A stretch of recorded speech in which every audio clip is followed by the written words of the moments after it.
I'm a Medium, Ask Me How was not filmed in front of a live studio audience.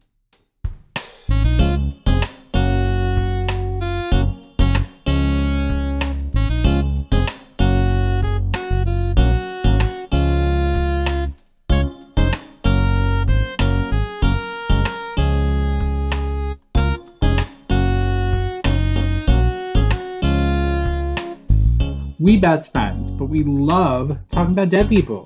We're gonna laugh and we'll cry. Well, Dana's gonna cry a little bit. We got love bombs all over the place. And let's not act like Matt isn't gonna cry a little bit. But we're also gonna cuss. So if that doesn't resonate, turn the fuck around. Yeah, we're gonna drop some fuck bombs. But we also want to share our experiences and knowledge about mediumship. So sit down, get comfortable, and remember, you are the light of 100,000 suns. You are the light. And enjoy. I'm a medium, so ask me how. Yeah, so it's do.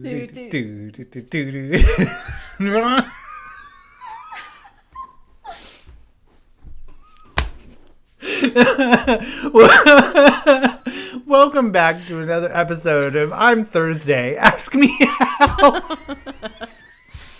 We do dance moves and mediumship. Ooh. So, Dana Willey, Dana. It's another episode, another week, another me, and another no hat. I've committed to 2023 to be bald. I love it. And if you guys aren't watching on YouTube, Matthew looks very handsome. You guys should embrace your Thank you. baldness as well. Yeah, well, your hair is so beautiful, it's enough for two. That's kind of what I'm now thinking. Everybody says that I have secrets in my hair. Yeah. And Dana's hair's so big, it's full of secrets. And actually, when I'm like, Matt's like, what do you got to do today? I'm like, I got to get ready and put on my makeup and do my hair. I was like, I got to put secrets in my hair. I'm convinced when you brush your hair, you're just like, pss, pss, pss, pss, pss. How do you get that volume? Maybe she's born with it. Maybe it's secrets. You're worth it. Or are you? Well, Dana, we should get on topic before this goes off the rails, because it already is. Well, let's see. We've already danced. We've already talked about our hair. Check. Or lack thereof. Check. Secrets. Anything Check. else? No. Okay. What we should actually talk about is mediumship. Yeah. Yeah, It's what we're known for. Yeah, and people like to ask us how. And I think a big question that we always seem to get is like, I'm just starting out. How do I even start? And because we've all been there, right? There was a point where you were asking that question. There was a point where I know that I was asking that question. And when you're embarking on this, it can feel so overwhelming. And I want to say that obviously Matt and I are coming to you from the context of mediumship. But very often when we're stepping into this, you may not know that it's mediumship. You may just know that like you have an awareness, or maybe you feel like you're having some awareness of things before they happen, or you just kind of, your awareness is growing, or all of a sudden you just feel super interested in this stuff and you don't know why. So I just want to honor for a second, wherever you are on the beginning of your journey, welcome in. It doesn't have to be mediumship, but we're hoping to give you some tips and tricks today to get you started on your way. Yes. I keep wanting to be like, welcome, you've got spirit. Sorry. If you're not from the 90s, you don't know what that is. It can be overwhelming. I call it the rabbit hole. Because like once you go down it, there's no going back. And I think kind of understanding that you're normal, first and foremost. Rule number 1, you're normal. Rule number 2, if you've experienced it, somebody else has. So you are perfectly fine. You're normal. I think that's one thing I always notice about the new students that come into our development circle, is that they want this urge to feel like they belong because they're so alone going through this really weird experience, and they just feel like detached from society, or then they're painted as crazy, or feeling like they are not mentally stable, that for seeing or hearing things that aren't there, you're normal. Rule number 2, you're normal. Yeah. There's nothing else that somebody else has experienced. You're not alone. Absolutely. And I think there's also this context of like, I'm making this up. I'm making this up. Because I know for me, for a long time, you know, everybody says, well, if I wasn't born with this, then it's not real.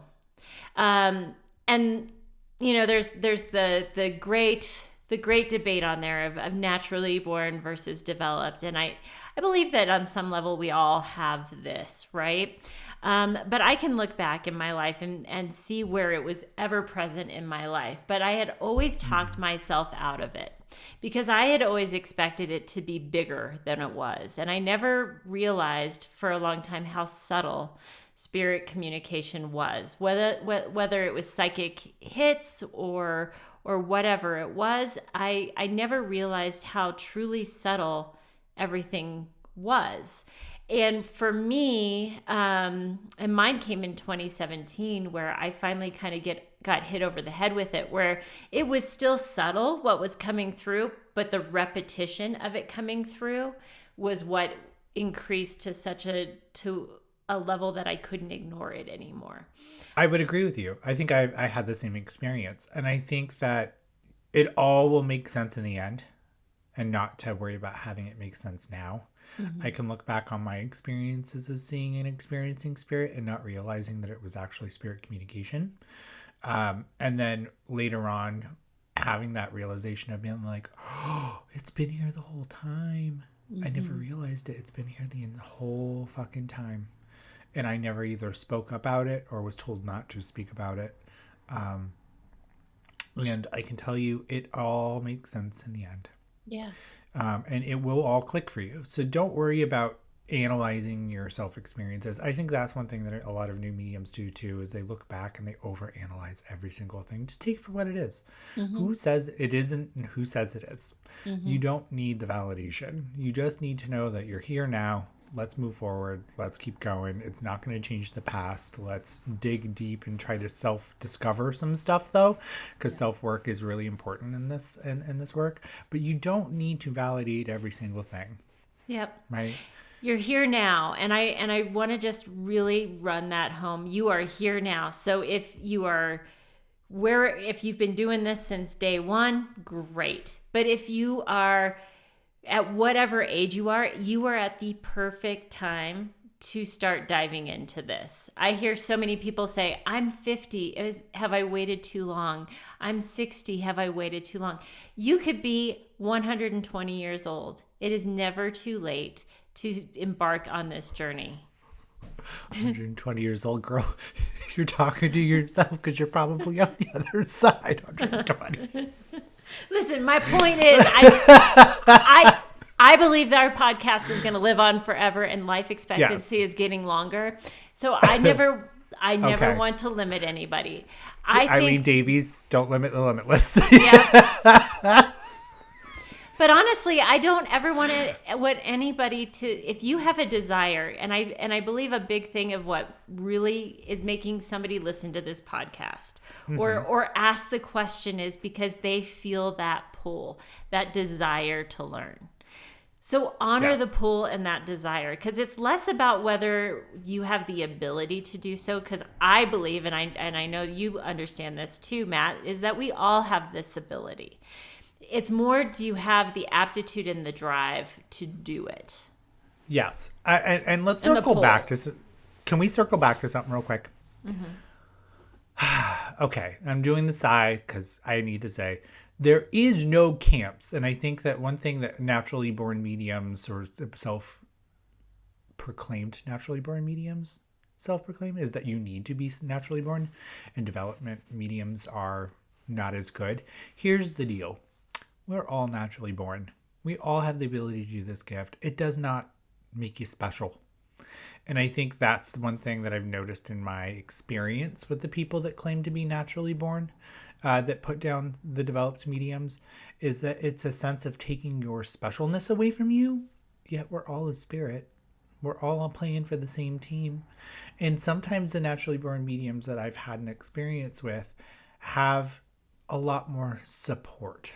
And they usually come from a linear place where it's family, right? And have that. So don't count your stars and the support that you've got. And sometimes people ignore that stuff and they suppress it. I know I did for a really long time. I mean, look, it's hard enough to be a gay male in the fucking late 2000s, early 2000s, late 90s. Because I was going through the AIDS crisis. Marriage wasn't legal. The last thing I wanted to be was that gay kid that talks to dead people. Right? So you don't know somebody's journey and you don't know somebody's story. So I think when we say, well, developed medium, no, maybe they just suppress their gifts to survive. And that's completely okay. Mm-hmm. That's completely fine. Now, mind you, I was getting slapped in the face with spirit and didn't really fully realize it. But there is no base camps. Just know that we're all in the same team. We're all playing for the same team. We all have the same boss. Spirit's the same boss. We just have different life experience and different life journeys that define our opinion. So I just want to hold space for that real quick. And second would be, it's okay to have boundaries around your development.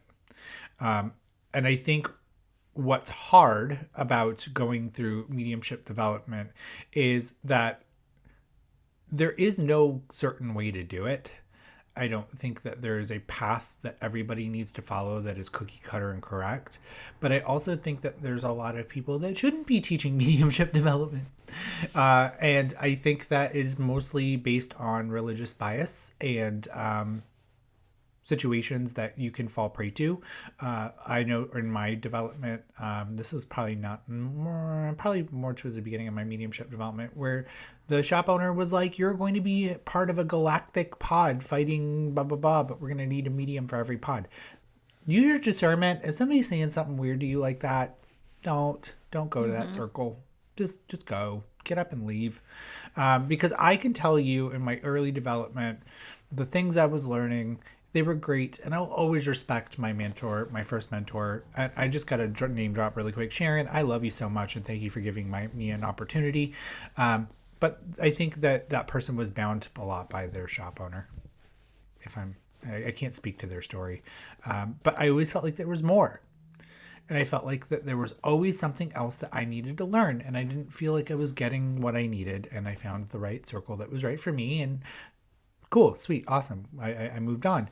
But you got to remember, if something is not right for you or something is not sitting right for you, or even if like a spiritualist church mediumship development circle is not right for you, find the one that does, because your journey is unique to you.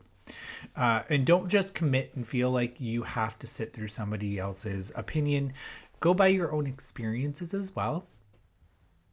Dana, do you want to talk about going by your own experience? Oh, absolutely. And I think you were touching on something of one of the very first things that we need to be doing when we are stepping into understanding what this is for us is really trusting that intuition and not feeling like just because everybody else says this is great means that it has to be great for me, because everybody's path is different. So really trusting and feeling what feels right for you.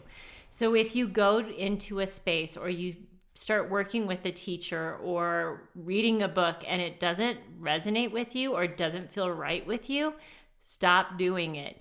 This is part of your development and part of your unfoldment as a spiritual person, is beginning to trust and work with your intuition. So it's really important that you don't ignore that and stop listening to all the other voices around you and start listening to that inner compass and inner voice inside of you. It's really important. I mean, I have been through some interesting situations within the spiritual community of like different circles and different development areas and things like that. And you just have to trust and find the one that feels right to you. Vet and make sure the person that's running these resonates with you. Learn about them. What is their education level? Do you feel comfortable around them? Do you feel safe around them? even if you do feel that, you may go into their development circle and find that the people in the development circle feel toxic to you or don't feel safe to you. Trust that too. You have to find a good and safe home in a space to feel that you can grow and expand, because as you work into your development, you need to be vulnerable. You need to be able to feel like you can be safe. So continue to trust that gut, trust your intuition, trust your awareness into these things. It's really, really important.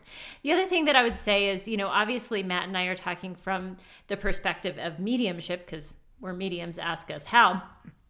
But also trust whatever path that you're getting pulled towards. If for some reason you're getting pulled towards tarot, start figuring out tarot. What is tarot? Play with it. See what it does for you. I call tarot a gateway drug because tarot can really help start some of the images, and all of that can really strengthen your clairvoyance and give you a reference library for spirit to work with. Maybe it's... Dana. Yes. Dana. Hey, Dana. Yo. Do you want some tarot? I got a lot of decks here. Yo. Just take 2 cards.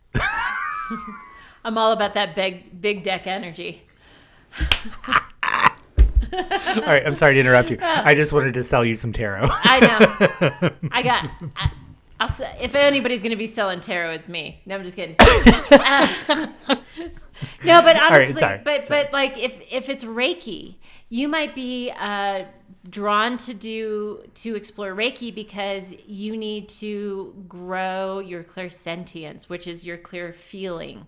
And so that might be the way that you need to start expressing and moving towards your spiritual practice.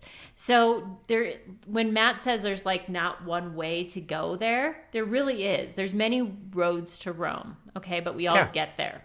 So trusting that your road is going to be different than somebody else's road. But as long as you stay true to the way that you're being guided, and that you're using good ethical teachers and places along the way, you're gonna be great. Yeah, and can I piggyback on that? You want to be well-rounded. You just don't want to just focus just solely on mediumship, because your job as a medium is to heal, right?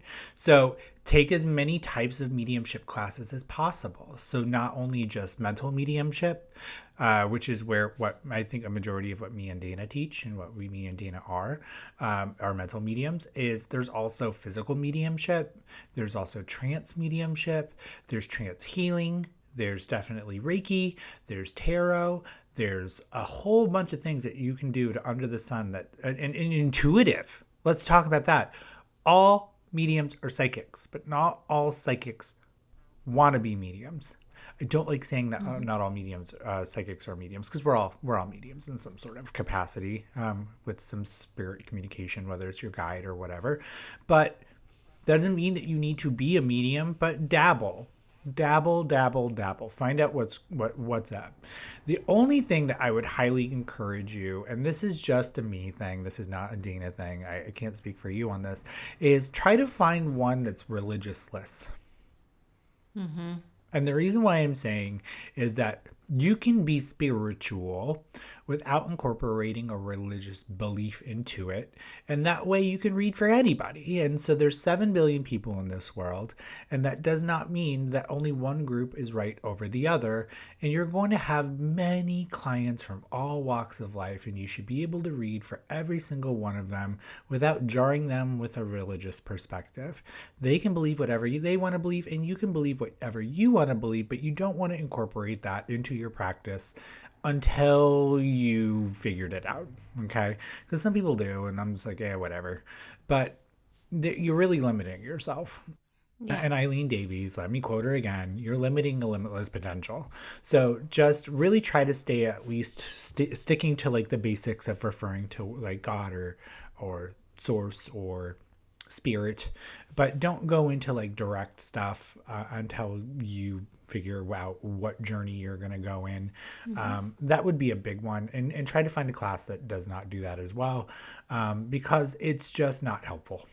I find it not helpful because it's disrespectful to every religion, not just specifically one. So Yeah. just throwing that out there. Removing bias is really, really, really important. As we move into this, if the goal is to ever do this professionally, being a bias-free reader it's really important. You can do whatever you want when you're not actively reading. Yeah.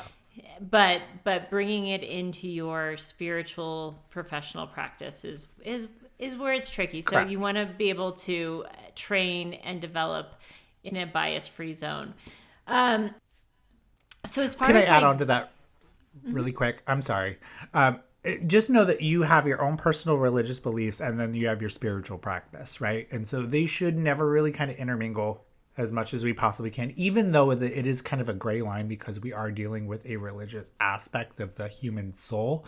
But just know that the human soul is, in my experience with spirit, it really is religionless.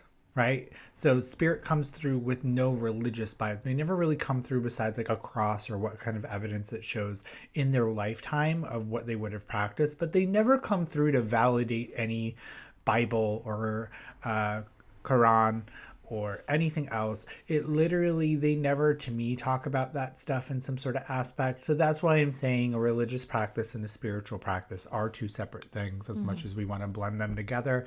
It's just going to benefit you to keep them separate. And then just keep your own personal stuff private because you also want to have something private for yourself as well.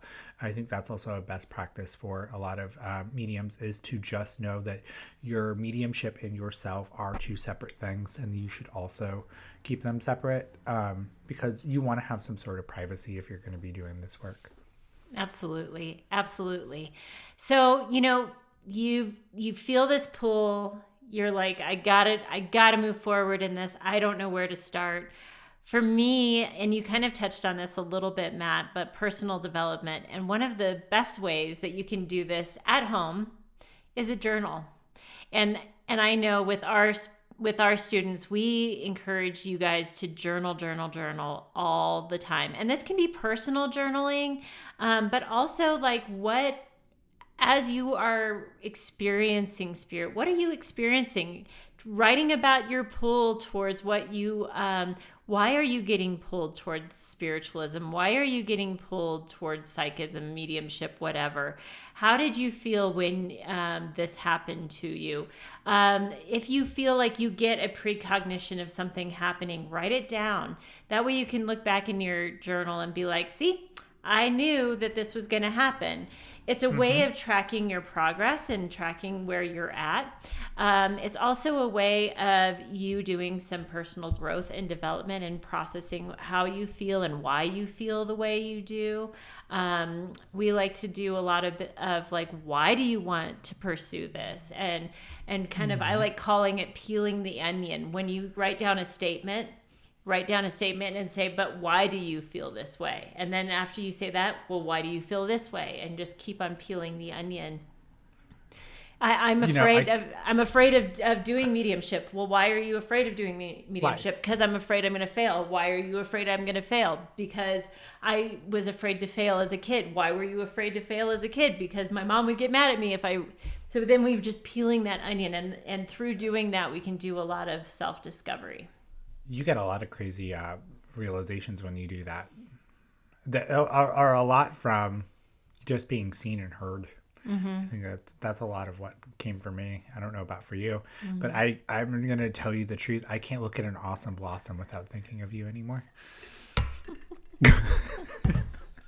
You're welcome. Yeah, I feel spirit in this Chili's tonight.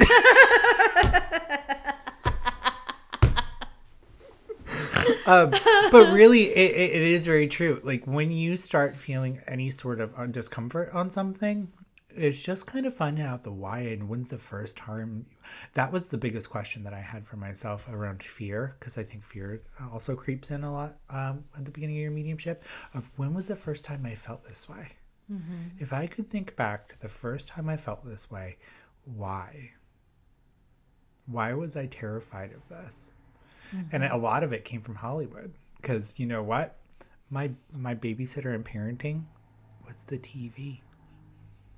It had nothing to do with my experience. It had everything with, the TV, watching me. I was a latchkey kid. I never had that stuff. Well, it also didn't help that I watched The Exorcist when I was 7. But but a lot of the stuff is just input into us, and it has really irrational explanations on some of it, and some of it can be legit. If you've gone through a lot of trauma or abuse, and I think a lot of mediums that I know have gone through some sort of difficult childhood, abuse, trauma, and you've had to learn how to survive a room. You've had to learn, how am I going to be safe with this person? Or if you've been bullied a lot, having to walk into a room and having to be like, how can I navigate this until I can leave? And so you become sensitive to energy. So like peel back that onion, get that awesome blossom, get the dip in, find out what's going on, and live your best life. Yeah. Because a lot of that stuff needs to be unpacked to do this work. Absolutely. Personal discovery and personal development is as much a part of the actual developing of your abilities as anything. And it will happen regardless of, and spirit will be like, oh, this bothers you? Well, we're just going to keep doing this until you actually deal with it. So I would also say that if journaling is too triggering, or if it's bringing up too many things, therapy. Get some support. I did some deep therapy through my development, and it saved me and it helped me so much. As practitioners, again, if this is something that you want to do on any level, you are going to be faced with the mirror of your trauma a lot. And oh, you silly human. Yes. You think you're going to avoid those daddy issues? You're going to get a whole week of dads. Yep. Yes, it's so will. True. It really will. It really will. So it doesn't mean that you have to come to the table as a fully healed person, because we're always in progress, right? And we're here on Earth School to continue to grow and learn and heal and get better. But go get the help you need and support when you need it. And it's okay to go back and get some touch-ups in therapy when you need those too. But being part of what I'm speaking to is we need self-awareness as you're stepping into your development journey. Self-awareness is key. And that steps into my next thing that's really important. And that's that whole M word, that meditation word. That everybody's like, ooh, I can't meditate. I have ADD. I can't meditate. It's really hard. My mind gets really busy. There's always a lot of people get real scared of that whole meditation word. But a big reason why we do it is so that we can actually learn, because it's a practice. I always say it's a practice, not a perfect. It's a practice so that we can learn to quiet our mind and shift our awareness. And to start with, you don't have to be in a completely quiet room with no music and just be like, okay, here I am. You could go for a walk. You can be doing your dishes. You can do a lot of things. There's a lot of great guided meditations out there, but the key is to begin the practice. And even if it's 1 to 2 minutes a day that you start, as long as you're starting on a meditative practice, it's going to be amazing how you can, the goal of clearing your mind and leaving some space for that spiritual awareness to pop in. So I just want to give a couple key points that I've noticed about meditation is that it takes about 10 minutes for your brain to kind of quiet. Okay. So you're going to sit for the first 2 minutes being like, did I pay the bills? Where's the monkey? Cat, jaundice, apple juice, sweet cheese. You're going to have all these random words and thoughts pop into your head and visuals and stuff. But there will be a point where your brain goes, okay, I'm just going to dig this. It's got to have time. You've got to be patient. Patience, my child, to have that opportunity to have your mind quiet, because then it will start to happen on a regular basis. Just sit through it. And if your dog barks and there's noises outside, acknowledge it as a part of the meditation. It does not need to ruin anything. Your meditation, regardless of whether you sit there and your brain is just a chatty Kathy, that's completely fine. That was your meditation for the day. That's fine. It is what it is. Did you sit by yourself and try to quiet your mind? Then there you go. I am so proud of you. But I think a lot of people beat themselves up because then they're like, woo, woo, woo, woo. Oh man, it's ruined. No, it's not. Just acknowledge it and just sit through it. It's completely fine. Just let it be what it is. Because eventually you will actually phase out your dog barking. You will phase out everything else and you will just be very centered. And as one of my mentors said, sitting in the power is the best thing that you can do for your mediumship. Yep. If not the best thing that you can do. So you just brought in sitting in the power meditation, and so there's a lot of different meditations that you can do, and whatever you want to start with is fine. But Matt just mentioned sitting in the power meditation, which is a passive meditation. So if you're going on a truly guided meditation where maybe you're going and walking through a field and, you know, maybe it's a glade and there's a river and you open a box and I don't know, you know, and those are beautiful. There's nothing wrong with those types of meditations. I do a really good impersonation of a guided meditation. You ready? Oh, okay. Today we are going to take an adventure. Today we're going to go through the glade and pick up all the stones that align with your chakras. That's good, right? Yeah. As you cross the field, you come across a ruby. It bursts and it goes into your root chakra. They're always like that. But sitting in the power is not like that. And so it doesn't involve images. So Yep. Dana, do you want to keep going? Sitting in the power is a passive meditation. And, you know, all meditations can be very helpful in practicing to quiet our mind, quieting the day, right? You know, because we always have a device on. We always have a lot of noise going on around our lives. So it's a practice of quieting our mind. So those are active meditations, what Matt just did or what I was talking about. But sitting in the power is a passive meditation that I always think of in 3 parts. The first part is really like, what does your own energy feel like? And I always call it swimming in Lake You. So it's like really like, what's my energy? And then we all have a power center. Matt's is in his heart. Mine is in Solar plexus. Mine is in my. Okay, cool. You did. Good job. But yours can be anywhere in your body. But typically they're somewhere around there. When in doubt, go to your heart. And you expand that energy. And that's your power. That's your energy. And you grow it larger and larger and bigger. And then you invite spirits, the great spirit, the whole, the one, whatever you want to call it. It could be God, it could be source, it could be divine, whatever you want to call it. We invite that in and you blend with that. So that's the second piece of sitting in the power, is that blending with spirit or source energy. The third part of sitting in the power is the attunement phase. And that is essentially where Matt likes to talk about it, like your spirit guide's working on you with lab coats of like, okay, we're gonna... under a car. Yeah. Yeah. So they're working on you. My mentor was like, just pretend that they're like lifting the hood. And they're just going through and they're just changing your oil and then doing your little spark plugs. But they're all working on your clairs. That's what they're there to do. They're there to come down and be like, hey, Jimmy, get the wrench. Zin, zin. Okay, great. We're awesome.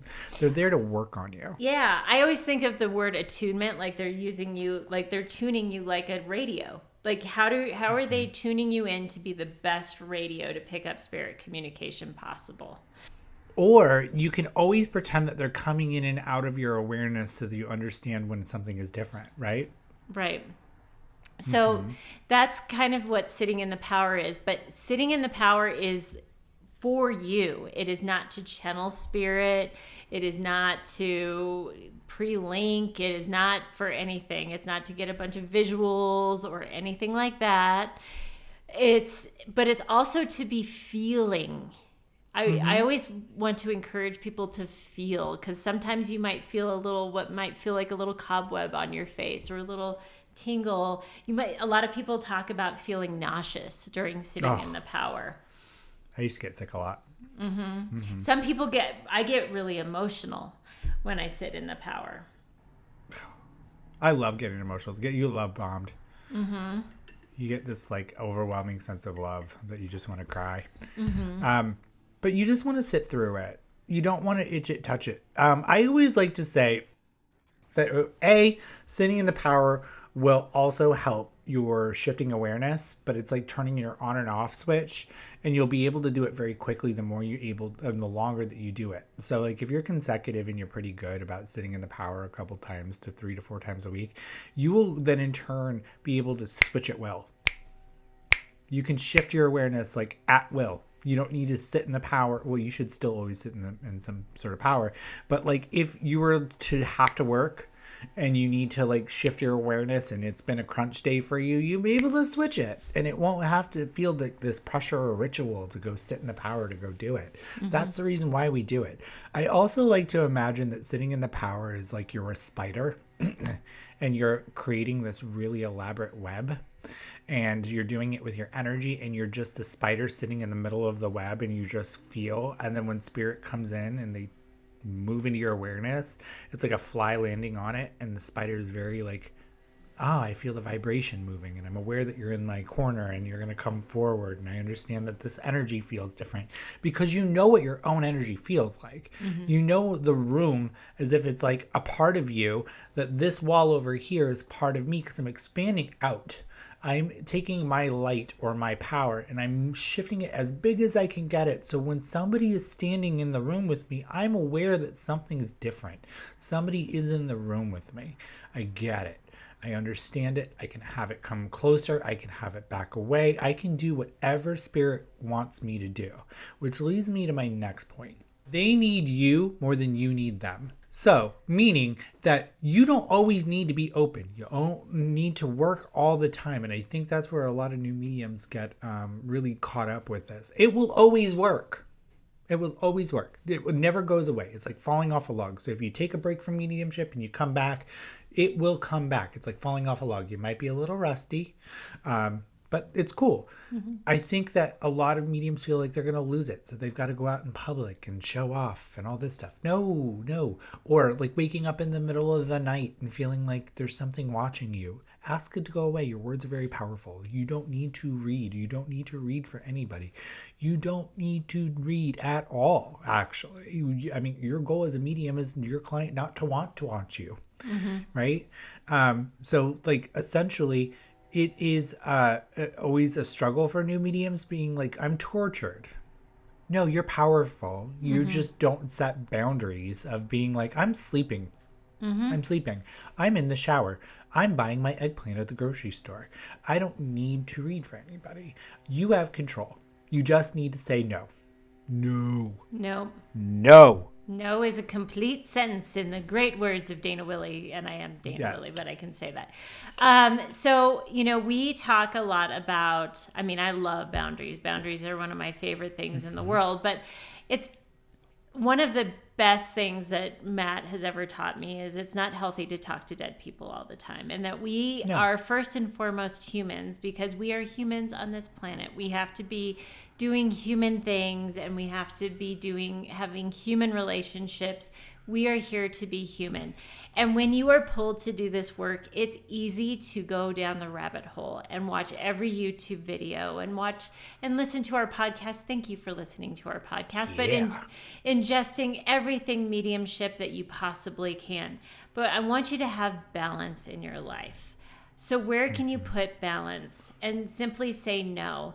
So one of the big things for me was essentially, there's a few things. So first off, setting a time and place to work with your spiritual practice. And that can be, if you decide to do a development circle, that's a perfect time. It's the same time every week. You show up on Tuesday. It's a signal to spirit. This is when I'm working.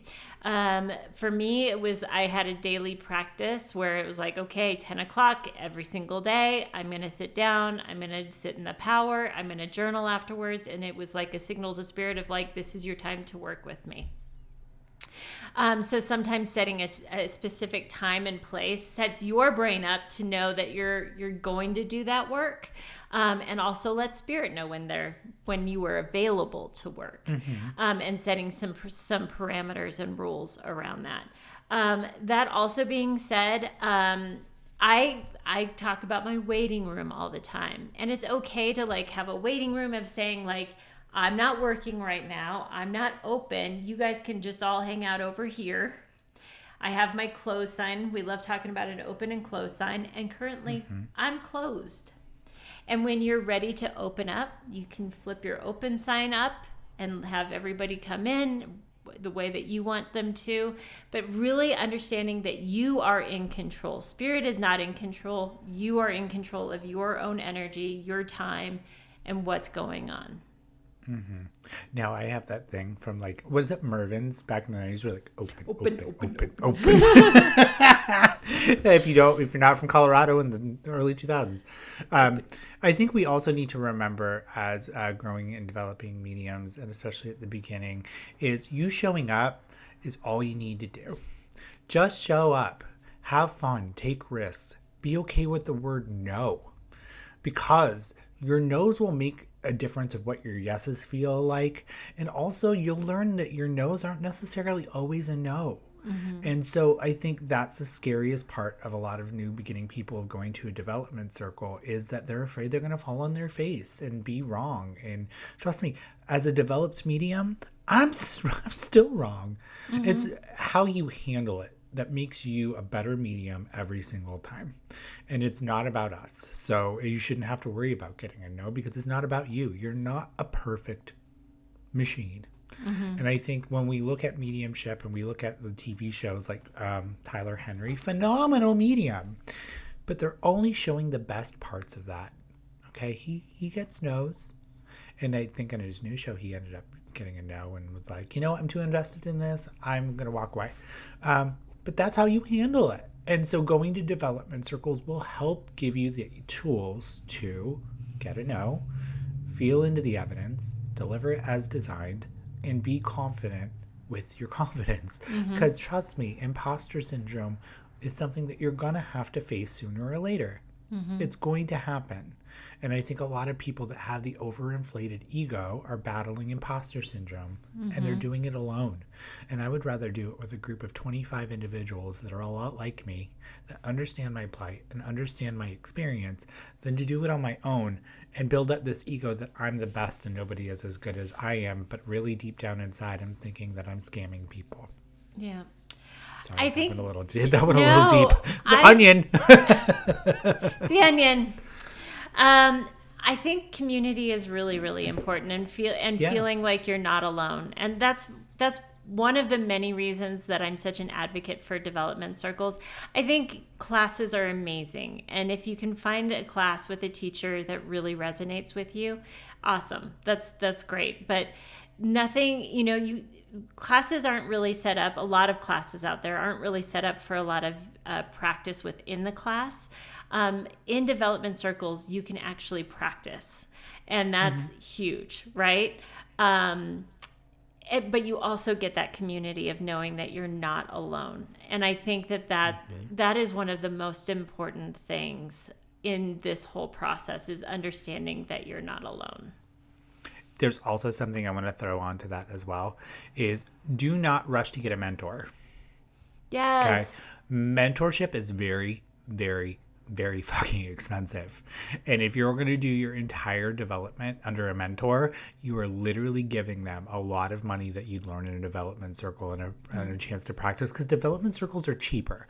I always like to say that mentorship is like a fine-tooth comb. It's like the frosting on the cake. It is the cherry on top of your ice cream. It is not supposed to be the entire meal, right? It's supposed to take your opportunity and work on it a little bit of specifically what you're looking to work on. It's not to develop the entire thing. Now, if you can get a free mentor and all that stuff, hey, great. But go to development circles, because you're going to get a lot more out of it community-wise. And also, you're going to be reading multiple different people every single week. You're not going to read for the same person over and over and over again. And you're going to find friends that you're going to have as a lifetime. You're going to find lifetime friends. And you're also going to find some assholes too. But, Yeah. I mean, that's the beauty of being human. But that's also trusting that intuition of who can I trust and where, what are the people that are right for me and what are the people that are wrong for me.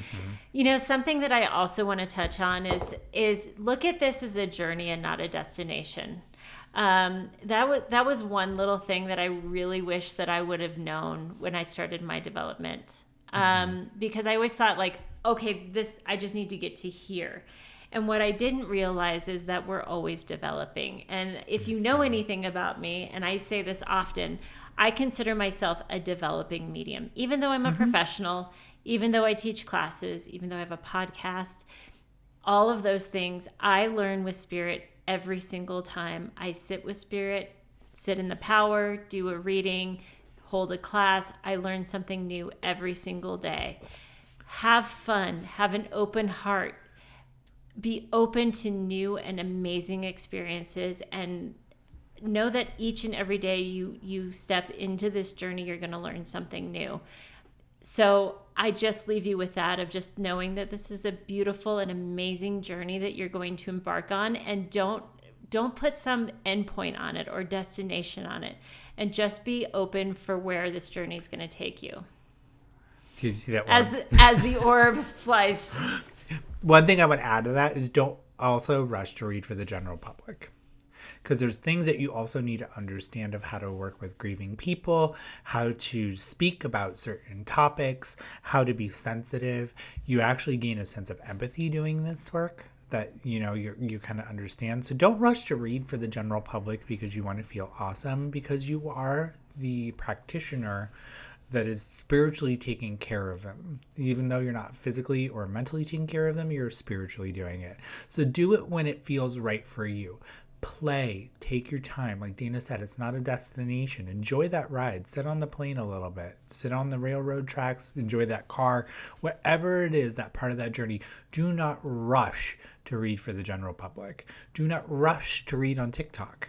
Take your time. There's things that you will miss out. I would never, as a developed medium, ever give back a minute of my development.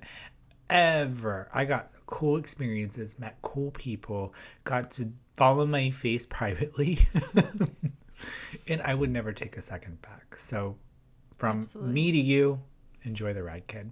Enjoy the ride. And before we let you go, I'll just let you know, if you guys aren't following us on YouTube, make sure you are. We have a couple of Sitting in the Power meditations on our YouTube channel if you'd like to give those a try. And of course, Matt and I have our own development circles now in January coming up. So, and those can all be found at mattanddana.com. Yeah, mattanddana.com. It's here. It's here. Well, I love you all. You're in my heart. Do something nice for somebody, and my God, brush your teeth.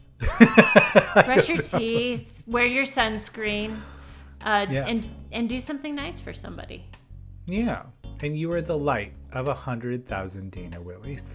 You are. Aww. The light. Oh! I was going to say 100,000 salt lamps, but I didn't. I think you've already used that dim. one. They're kind of dim, Dana. All right. Well, we love you all. We'll see you next time. Bye. Bye. See you. Gotta go.